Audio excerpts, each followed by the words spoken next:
বাংলাদেশের নারীরা যে রাজনীতি করছে, হ্যাঁ, একে তো বাংলাদেশের নারীদের রাজনীতিতে অংশগ্রহণ একেবারে অনেক কম। 51টি রাজনৈতিক দলের মধ্যে 30টি কোনো ধরনের নারী প্রার্থী নিশ্চিত করে নাই।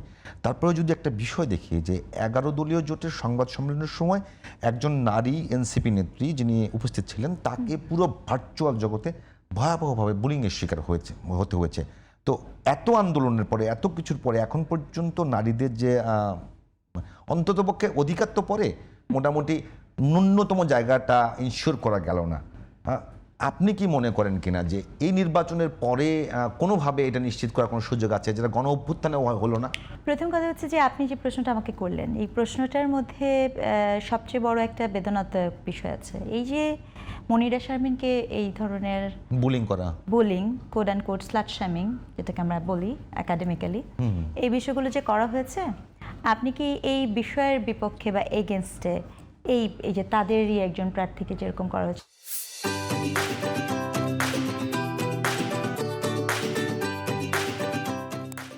যেমন মনে করেন আমরা প্রায় দেখেছি যে নাহিদ ইসলামকে মধ্যরাতে সুরভির পাশে যে দাঁড়াতে বা এরকম, আপনি কি দেখেছেন যে এনসিপি এই যে তার যে একজন নারী কর্মী তাকে যে ধরনেরই করা হচ্ছে, সেক্ষেত্রে এনসিপি কোনো দলগত একটা বিবৃতি বা দিয়েছে? এটা দিয়েছে, খুবই মানে খুশি হলাম যে এটা দিয়েছে, কারণ সম্ভবত যদি দিয়ে থাকে আমি কিন্তু দেখিনি, এই জন্য আমি প্রশ্নটা গতকালকে বিবৃতি এসেছে। আচ্ছা ঠিক আছে, দেখেন তাহলে এটা এনসিপি দিয়েছে, এটা কি জোটের তরফ থেকে দিয়েছে নাকি শুধু এনসিপি দিয়েছে? আমি অন্যদেরটা বলতে পারবো না, অন্যরা এটা কি বলেছে এই মুহূর্তে আমার জানা নেই, তবে এনসিপি অবশ্যই এটা প্রতিবাদ জানিয়েছে। আচ্ছা, আমার চোখে পড়েনি, কেন জানি না, মানে এই যে দেখেন এই প্রসঙ্গটি তারা একটি জোট করছে বা একটি ঐক্যতে একসাথে আছে, একই প্ল্যাটফর্মে আছে, সেখানে একজনকে নিয়ে যখন এরকম একটা কথা বলা হচ্ছে, সেক্ষেত্রে আমি আসলে দেখিনি।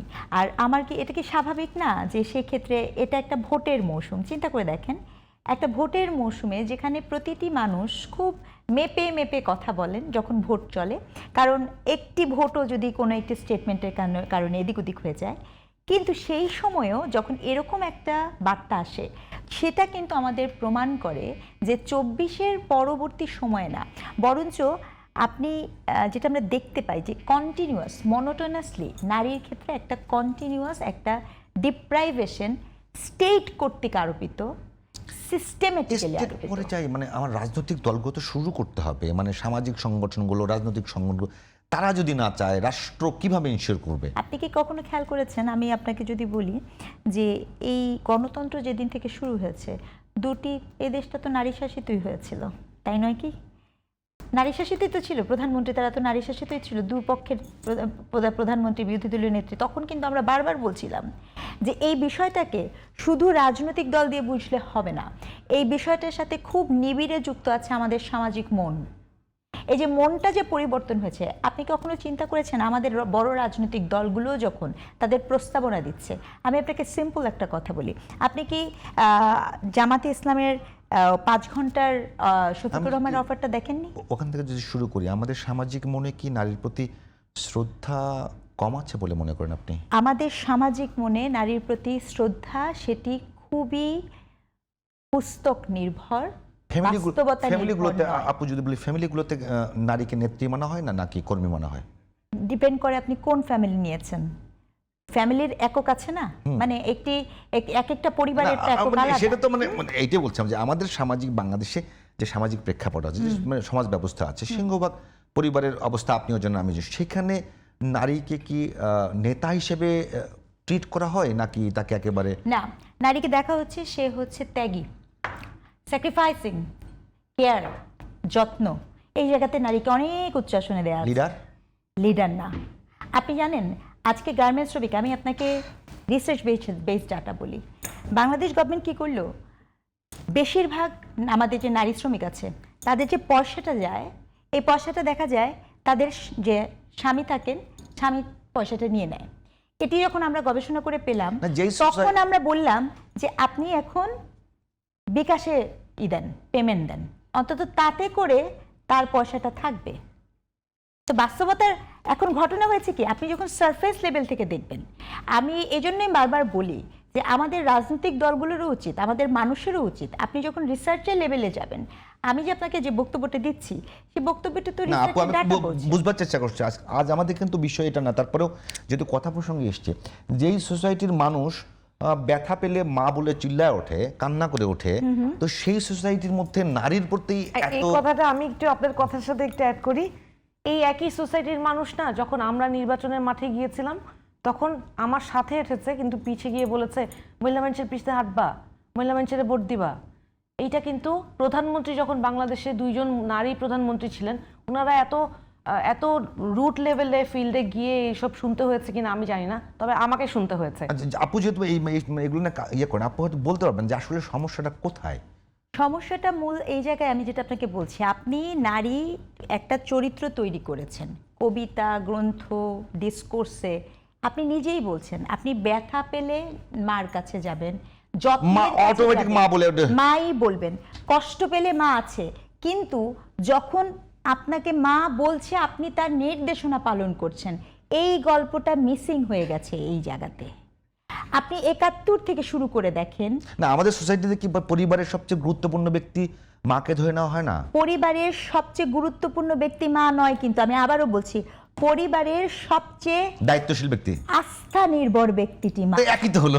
না না না না না না একেবারেই নয়। আমি আপনাকে একটা কথা বলি, বাসার যে কাজের লোক থাকে, আমরা যারা কর্মজীবী, সবচেয়ে বেশি আপনি ঢাকা শহরে যে কোনো কর্মজীবী নারীকে জিজ্ঞেস করেন, বাসায় যদি কাজের লোক না আছে কি পরিমাণ নির্ভরশীল আমরা, তাতে কিছু বলা যায় না। তাই বলে কি ওই কাজের লোক, আমি কিন্তু শব্দটা বলেছি, সবচাইতে নির্ভরশীল, কিন্তু তাই বলে সে আমার সিদ্ধান্ত গ্রহণ করেন না। আমার কাছে, আমি আপনার কথাটাকে একটু দ্বিমত করে রাখলাম। মায়েদের প্রতি যে শ্রদ্ধার জায়গাটা আমাদের, ব্যাখ্যা সেটা দিতে মনে হবে, হয় অনেক না না বেশি। দ্বিমতের সাথে ব্যাখ্যা দিতে হবে। আমি আবারও বলছি, শ্রদ্ধা, ভালোবাসা, ভক্তি, এই 3 জায়গাতে আপনি আছেন নারী শক্তি। আচ্ছা, এটা নিয়ে আমরা অন্যদিন কিন্তু আপনি আকাশ করব। নারীকে কখনোই করছেন না। না না, এখানে তো প্রবলেমটা। কারণ কি, আমি আপনাকে দেখিয়ে দিতে পারি। আজকে যে বিরোধী দলের কথা বলেছেন, বা যে দলটি ছিল বা যারা ছিল, তারা কেউ বাবার জন্য, কেউ স্বামীর জন্য নেত্রী হয়েছেন। এমনকি এই মুহূর্তে, ঠিক এই মুহূর্তে আজকে মাত্র 3%ও আপনার নারী ক্যান্ডিডেট নাই। দেয়নি নাই না। আমার প্রশ্ন এইবার মনে হয় ইয়েতে ভোটারে কিন্তু মেয়েদের সংখ্যা বেশি, 51% সংখ্যা বেশি। 51%। বক্তব্য দিয়ে আমি আপনাকে জিজ্ঞেস করে করছি, শুনে নিতে হবে এই নারীদের ভোটেই জিততে হবে। না না, আমি এবং আপনি খুব সুন্দর করে না মায়েদের প্রতি সম্মান শ্রদ্ধার কথা বলছিলেন, কিন্তু আপনার বাসায় আপনার মা বা বোন কি ডিসিশন মেকার? হ্যাঁ, আপনি খুবই ভালো মানুষ এবং আপনি একদম এক্সেপশনাল।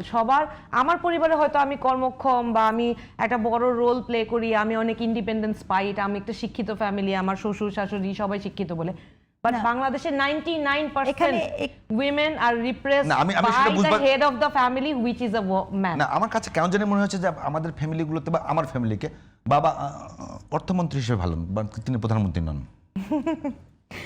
বাস্তবতাটা খুবই কঠিন। নাই আপনার বা মাই ফ্যামিলিতে, স্বরাষ্ট্রমন্ত্রী ছিলেন। না না, আপনার ফ্যামিলির ভিতরে সেটা, আবারও বলছি, এটা কিন্তু পারিবারিক না, এটা সব বাসার চিত্র না। খোঁজ নিয়ে পরিবারের যদি আমি গ্রামাটিক্যালি বলি যে পরিবারের সম্প্রসারিত রূপিত রাষ্ট্র, তো বাংলাদেশের পরিবারগুলো যেরকম, সেখানে রাষ্ট্র এরকম হলো কি জন্য? একেবারেই না। পরিবারের সম্প্রসারিত রূপ রাষ্ট্র, এটি আসলে আমার কাছে মনে হয় ভীষণ old school paradigm. New school paradigm এটা বলে না।